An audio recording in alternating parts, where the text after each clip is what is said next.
sharing a gold mine. From the Western Short Stories of R.L. Gardner. Chapter 1. Dennis Michaels and Lucille Jefferson had lived within walking distance of each other all of their lives. Not many people ever gave a second thought about having to walk a half a mile, or even longer, to get from one place to another. It was now springtime in the year 1860. Dennis had reached the age of 20, while Lucille was 2 years younger. As they were growing up, he didn't pay much attention to the girl whenever he went to her parents' farm to perform chores for them. While Dennis had grown to be almost 6 feet tall, Lucille had remained a petite girl, making her appear younger than her actual age. To Dennis, she had always been just a scrawny little kid, sometimes following him around as he did his chores, chatting with him. However, as Lucille grew older and had begun to fill out, he now began to notice the change in her appearance. Dennis had even become fond of Lucille, although not to the point of being serious about her. Lucille had not progressed as well in her studies as some of her classmates had. This was not because she had no interest in her studies, but rather because of her physical problem. Her vision was impaired, and the local doctor had informed Lucille that he could not help her, as she would require the services of a physician who specialized in eyeglasses to correct her vision. He said that regular reading glasses would help her to read a little, but not help with her distance vision. The problem was that she would have to travel to a large city to visit the clinic, and that the corrective glasses would be expensive. Like many families at the time, most people were too poor to afford such luxuries, and they learned to live with their problems. It appeared that Lucille would be faced with her vision problem for the rest of her life. Dennis had completed his work for the day, which required repairing the wire fencing of the hog pen. He was certain that they would not be escaping from the pen now, for he had doubled the wire on the lower part of the fence.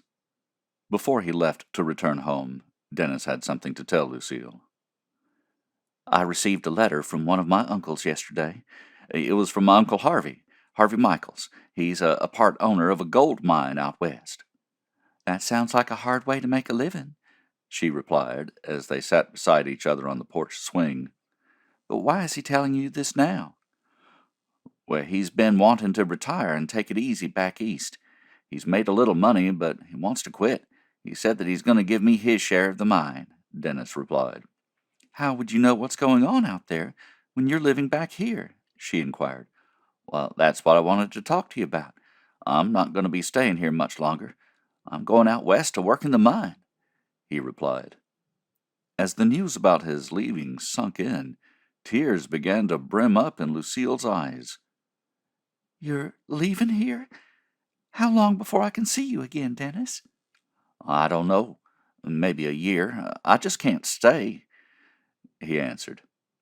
She began to cry harder, saying, "I'm gonna miss you, Dennis. Don't you know how much you mean to me?" I like you a lot, too. Oh, no, I guess it's more than just that. I think I've become a little fond of you, Lucille. Well, maybe I'll get a good bit of money, and maybe I won't. But it's a once-in-a-lifetime gift from my Uncle Harvey. I'd hate myself if I didn't give it a chance. I'll get back as soon as I can. Maybe by that time you'll find someone else and get married." "No, I won't. I'll still be waiting for you to return. But I'm going to miss you. You do know that I love you, don't you?" she said tearfully. He leaned over and kissed her, saying, "I didn't realize it, but I guess that I love you too. I'll be thinking about you the whole time I'm gone." Dennis kissed her again, and then headed back to his parents' home. The next morning he caught a train heading west, spending half of his meager savings. Chapter 2. The last train stop was still at least 30 miles from where he needed to go, so Dennis had to walk the remaining distance, spending one night in the woods. He knew that his main problem would be finding the location where his uncle's claim was, for there were dozens of small communities and thousands of mining claims. He did know the name of the community nearest where his uncle's claim was located. It was the ramshackle community named Muddy Creek, so called because the nearby creek had been so badly muddied by washings from the mines. Dennis arrived at Muddy Creek after 2 days of walking. It was now late in the evening, so he slept in the woods once more. The next morning he began asking about if anyone knew where his uncle's mine was located. It was a hopeless quest, for no one seemed to know anything about anyone else. It was every man for himself. He finally noticed an older man sitting in a chair outside of a tent with a sign reading "Merchandise Store." Dennis said to the man, "You seem to be the only one here not running around like a chicken with its head cut off." "It's Sunday, young feller," the man replied. "It's the Lord's day. Besides, I needed the rest anyway." The man fit the description of what a miner should look like, Dennis thought to himself, with a slouchy old hat, suspenders holding up his breeches, and worn-out old boots. He resembled the pictures Dennis had seen in the magazines back home. "My name is Dennis Michaels. My uncle is Harvey Michaels. I don't reckon you know him, do you, mister?" "Name's Jed Finley. No, I can't say I remember anybody by that name. I might know him if I see him. What kind of mine does he own?" "It's a tunnel that goes into the side of a hill. He owns it with two other guys. They use a sluice, whatever that is, to separate the gold. That's about all I know." Most likely he works a mine south of here, about 5 or 6 miles away. I'll tell you what, why don't you stay in my tent tonight and I'll fix us some victuals. I can tell you all about gold mining while we sit and chat. I'm hankering for some company, and you seem like a nice young feller." Dinner was not something special that night. It was the standard fare, consisting of beans softened by water for a day and then cooked. Thick slabs of bacon, fried almost crisp, accompanied the beans. Of course, there was coffee to wash it down. Jed was in a talkative mood. "I just do panning now. I collect what I can find among the rocks and dirt that settled in the stream behind the large rocks. The water there don't run very fast, and the gold settles there because it's heavy.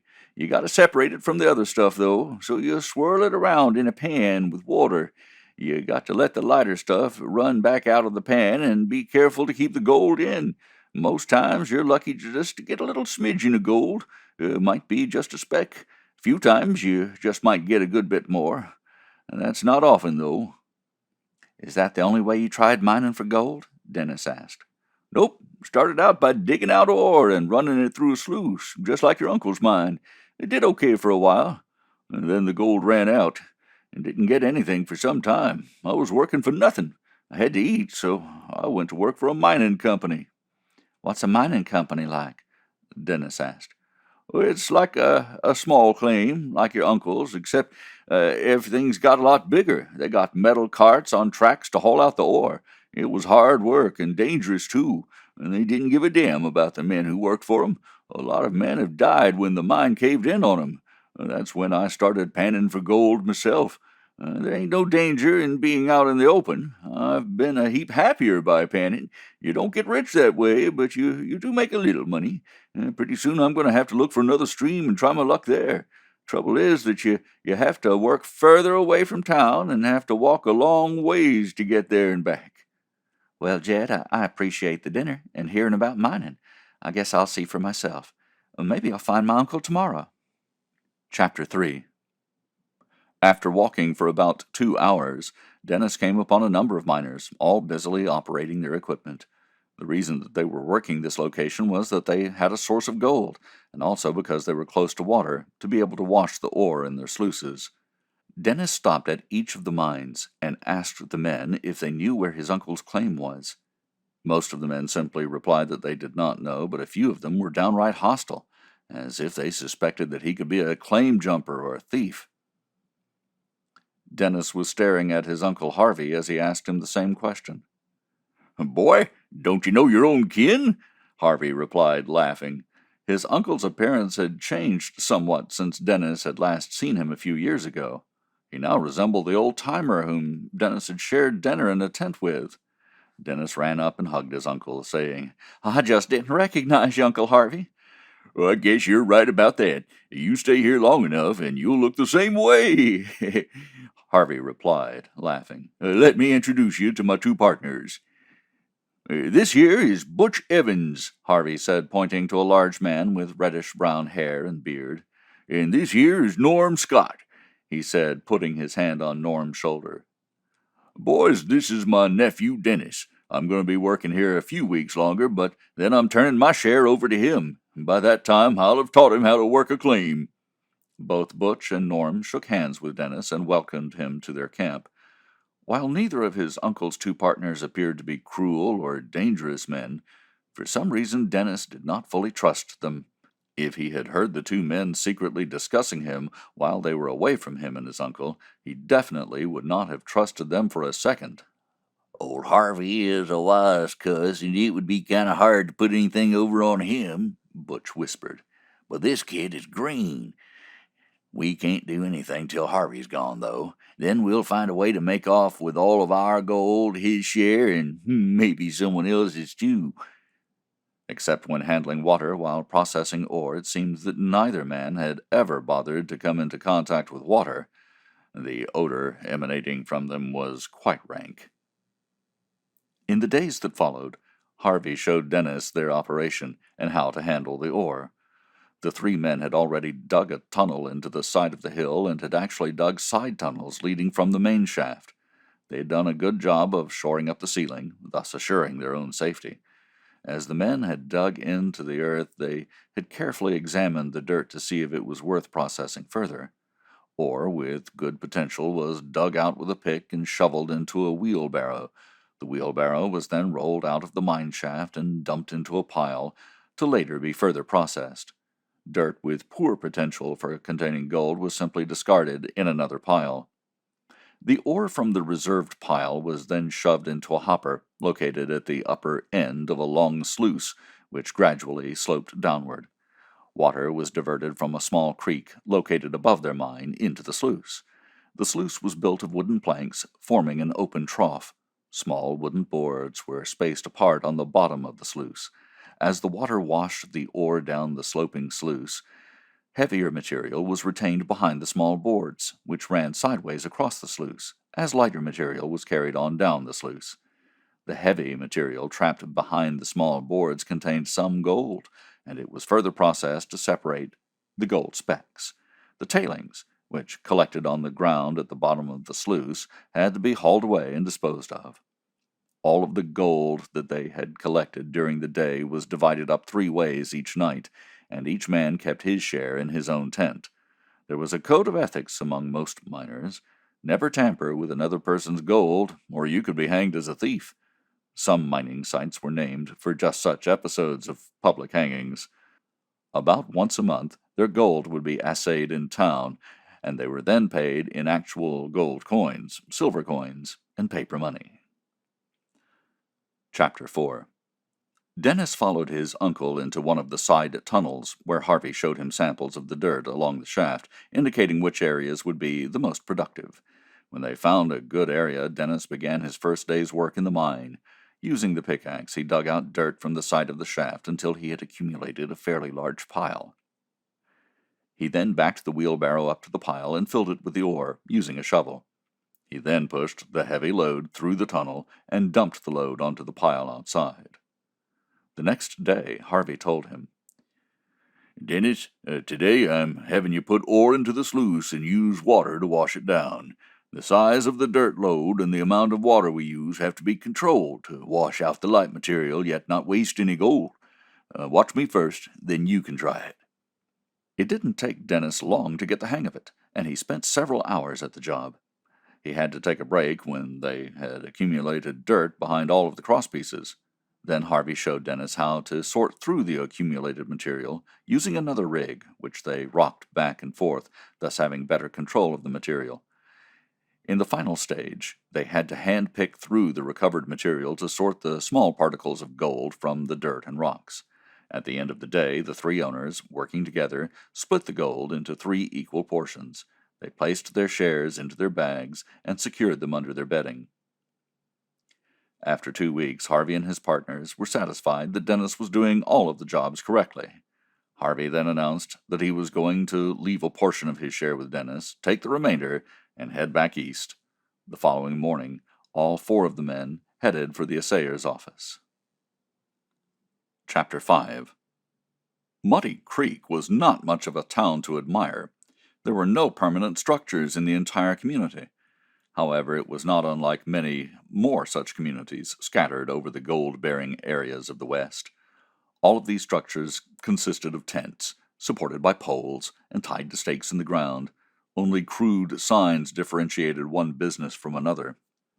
Each sign indicated the business that was conducted inside. They read, merchandise store, haircuts and trims, horses shoed here, doctor's office, assaying, meals, saloon, and men's entertainment. However, two signs which were lacking were the ones for a church and a sheriff. The men entered the assaying office. The assayer asked, "What can I do for you gentlemen today?" "Well, the first thing you can do is trim your nails," Butch replied. "Yours are entirely too long. Why, you might even catch a few gold specks in 'em." "I get your drift," the assayer replied haughtily. However, he did bother to trim his nails a little. "Another thing, mister. Make certain you're careful how you handle this gold. We sure don't want any to spill on the floor, would we?" The assayer knew that these men were familiar with the crooked practices some assayers employed in their business. The rest of the work went smoothly, and soon the men were supplied with gold and silver coins in exchange for their crude gold. The four men then visited one of the two eating establishments, supposedly the better one, and ordered some stewed buffalo. They complained that the food was not that good and that the price was outrageous. The manager casually ignored their complaints and cleared away their bowls to make room for more customers. Norm stated, "I should have set up an eating place instead of working my ass off for a lot less money." "You just may be right about that," Harvey agreed. "Let's go to the merchandise store so we can get what we need. Then I'm catching a ride on a stage to where I can catch a train going back east.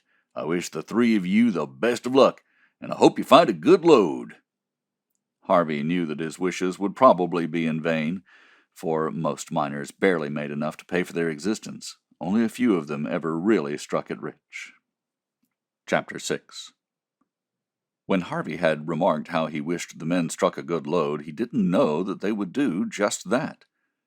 Dennis was working in one of the side tunnels, picking at the dirt when he noticed, by the light of the lantern, a lot of gleaming specks. He moved the lantern closer to where he was digging. There was much visible gold there. He dug further and found more gold. He ran out of the tunnel. "Butch, Norm, come here. I think I just hit a load," Dennis hollered excitedly. "Damn, you did it, boy. You just hit the mother lode," Butch said gleefully, examining the ore. "Hell, let's get to work. I'm not tired anymore." The three men extracted a good deal of gold from the mine. Then the load suddenly ended. That was all they had. In the weeks that followed, their good luck turned to bad, for they no longer found enough gold to make working the mine profitable. It was time to take their earnings to town and trade it in for some coins. While they were finishing up at the assayer's office, Butch said to Dennis, "Dennis, would you go get us some ammunition for our weapons? I don't want to take any chances of being robbed of all this money. We'll be waiting just outside, and then we can leave Muddy Creek for good." Dennis purchased the ammunition and returned to the assayer's office.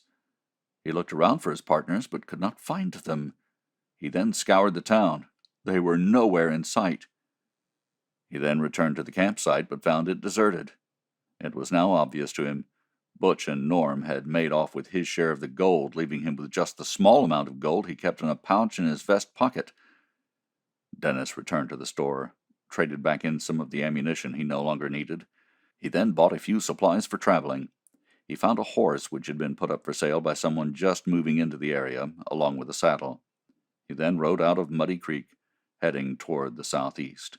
He had heard both men mentioning where they would like to retire after quitting the mining business.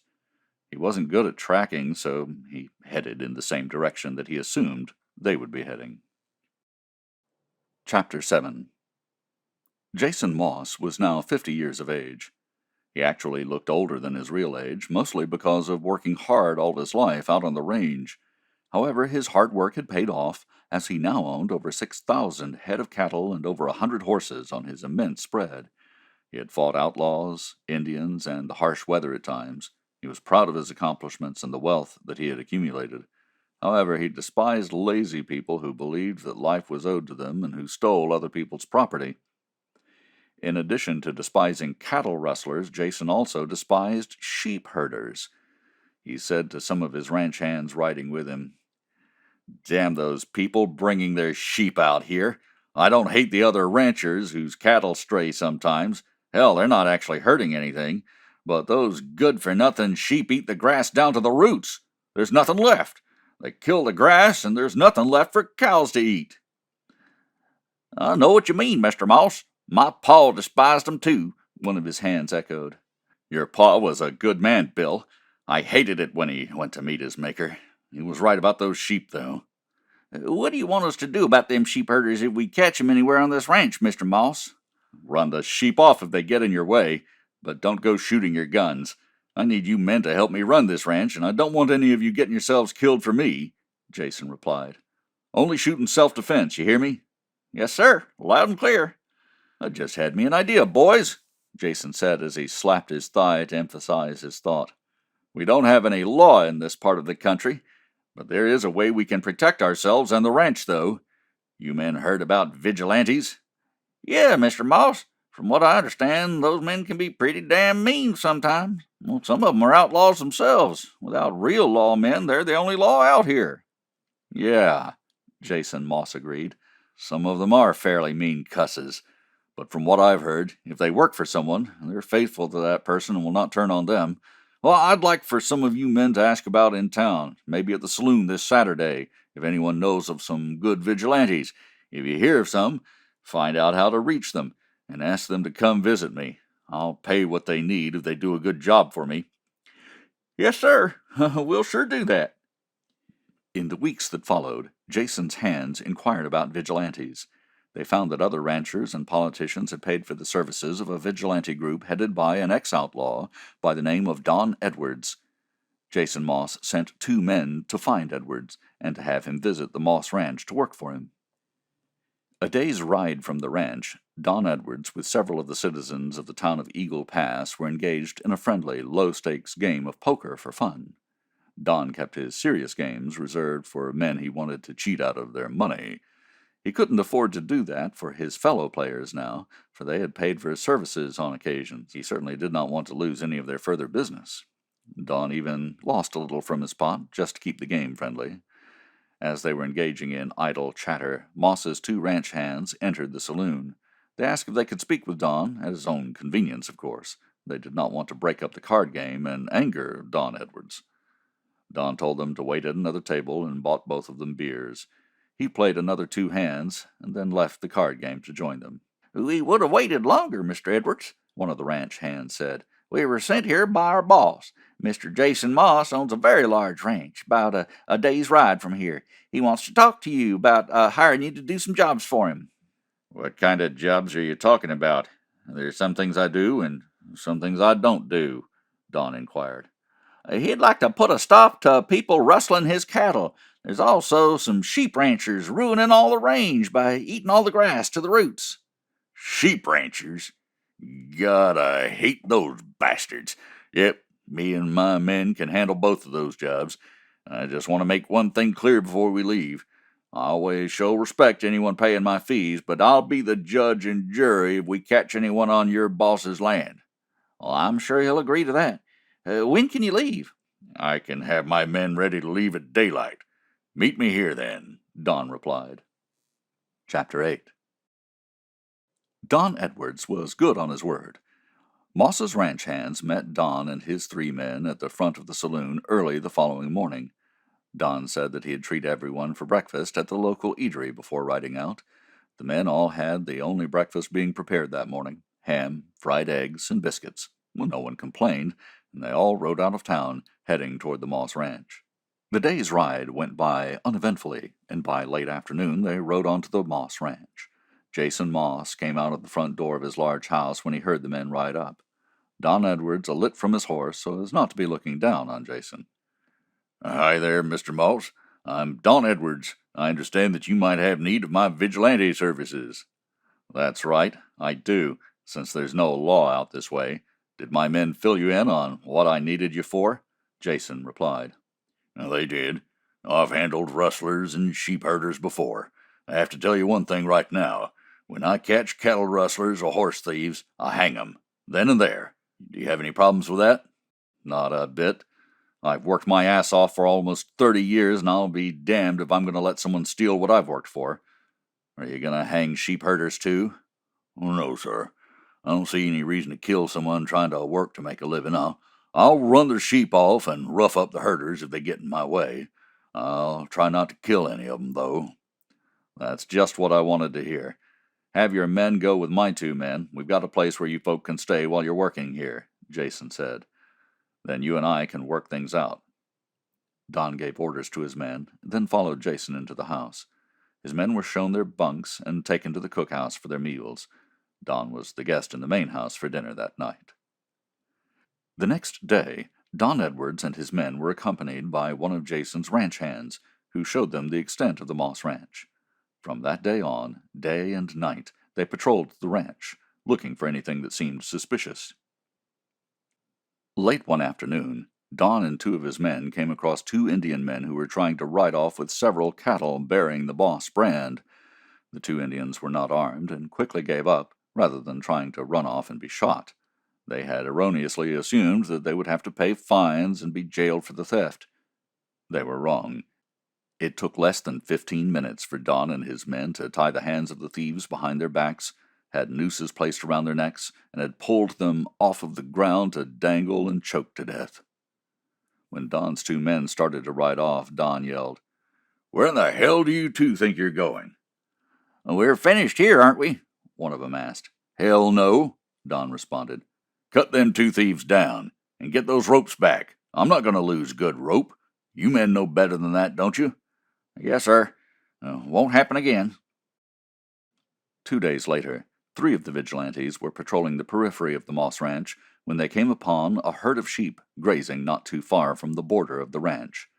The vigilantes looked at one another and burst out laughing as one of them yelled, "Scatter them damn critters, and don't let anyone stop you." The 2 men herding the sheep ran away in fear and hid behind trees. They were not fighters. The vigilantes hollered at the men and told them they were lucky they weren't killed. One vigilante told them that once they had rounded up their sheep, they were to leave the area and never return anywhere near to the ranch again. The 2 sheep herders spent the rest of the morning trying to round up their sheep. They then drove them far from the Moss Ranch, never to return to that area again. Jason Moss made a point of telling the vigilantes that he was satisfied with their work thus far. Also, he was glad that none of his own ranch hands had to endanger their own lives. Chapter 9. As they rode towards the southeast, Butch Evans remarked to his partner, Norm Scott, "We sure pulled one over on that dumb kid, didn't we? I'm glad that old Harvey wasn't around. He would not have fallen for such a stupid prank." "Yeah, you're right," Norm agreed. "I wouldn't say the kid was uneducated, but he was stupid to fall for such a trick. He's probably peeing in his pants and crying his eyes out right now." Butch and Norm had no way of knowing that Dennis was now heading in the same direction they had been traveling and was now very close behind them. He had been tricked, but he was not a stupid person. "Looks like some dust off to the right just ahead of us. Must be a bunch of riders heading away from us. Well, anyway, we won't be seeing them, so there's nothing to worry about." "What's that directly ahead of us, Butch? It looks like a cow floundering about. Must be injured. Let's have a look," Norm said.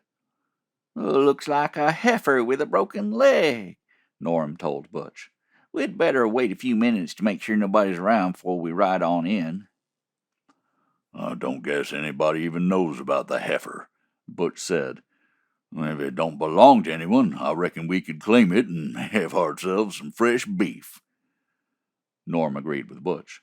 He pulled out his knife, placed it on the heifer's throat, and killed the animal. As they were cutting up the heifer, choosing the most choice parts to take with them, 3 men rode up on them. "Well," one of the men said to his companions, "looks like we just caught ourselves some cattle rustlers." One of the other men replied, "You're right about that, Sam. If there's one thing I can't stand, it's rustlers. What do you reckon we ought to do with them?" The other men laughed loudly, and one of them replied, "The same thing we do with any other rustler. We hang 'em." Norm cried out fearfully. It's all a mistake. We was just riding through and saw this heifer with a broken leg. We couldn't let her suffer, so we had to put her out of her misery. If the animal belongs to you, we won't claim any of it. We'll just be on our way." "We'll just be on our way, you say? The hell you say," one of the vigilante members mocked Norm. "The only way you're heading is to hell, rustler." At that time, Dennis rode up and exclaimed aloud, "It looks like you men have caught the thieves. These two stole all of my possessions back at Muddy Creek." "You must be one of the cattle rustlers, too," one of the vigilantes stated. "I don't think so, Sam. He wouldn't be riding in on us if he was. Don't make sense." Sam thought about that statement and said, "I reckon you're right. Mister, why don't you just get their saddlebags and one of their horses and ride on out of here? These two are staying right here." Dennis took the heavy saddlebags belonging to both Butch and Norm and also one of their horses. He then thanked the vigilante group for catching the men and rode away. He looked back once to see two figures swinging from a large tree limb. He continued riding away and never looked back again. After riding for several hours, Dennis took a break to rest and to water his horses, and to allow them to feed on the lush grass growing near the stream. He then decided to look into the saddlebags that had once belonged to Butch and Norm. He was shocked to see far more wealth than he had expected to. Where had the men gotten so many gold and silver coins?